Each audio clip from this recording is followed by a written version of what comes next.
విలువైన తండ్రి, విలువైన సందేశాన్ని మాకు అందించినందుకు వందనాలు నాయన. హన్నా బిడ్డలు కనకపోయినా, ఇంటిలో తిండి తిప్పలు లేకుండా రోజు రోజుకు బక్క చిక్కిపోతున్నా, ఇంటికి వచ్చిన ప్రతిసారి తనకున్నటువంటి వ్యధ వల్ల ఏడుస్తూ కనిపించిన ఎల్కానా మాత్రం ఎంత ప్రేమించాడు, ఎంత సహించాడు, ఎంత ఆత్మీయతను కుమ్మరించాడు, కనపరిచాడు. నాయన, గృహంలో ఓర్పు సహనము ఎంత అవసరమో, ఆ ఓర్పు సహనం వల్ల ఆ ఇంటిలో నువ్వు ఎంత అద్భుతమైన కుమారుడిని ఇచ్చావో, అలాగే ఈరోజు ప్రతి భర్త, ప్రతి భార్య తమ గృహంలో నాయన ఓర్పు సహనము కలిగి, లోపాలను నాయన అర్థం చేసుకుంటూ, పరిస్థితులను గమనిస్తూ, ఒకరిని ఒకరు బలపరుచుకుంటూ, ఆదరించుకుంటూ,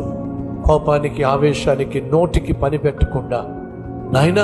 ప్రేమను, ఆప్యాయతను, అనురాగాన్ని ప్రతి భర్త, ప్రతి భార్య కనపరచులాగున సహాయం చేయమని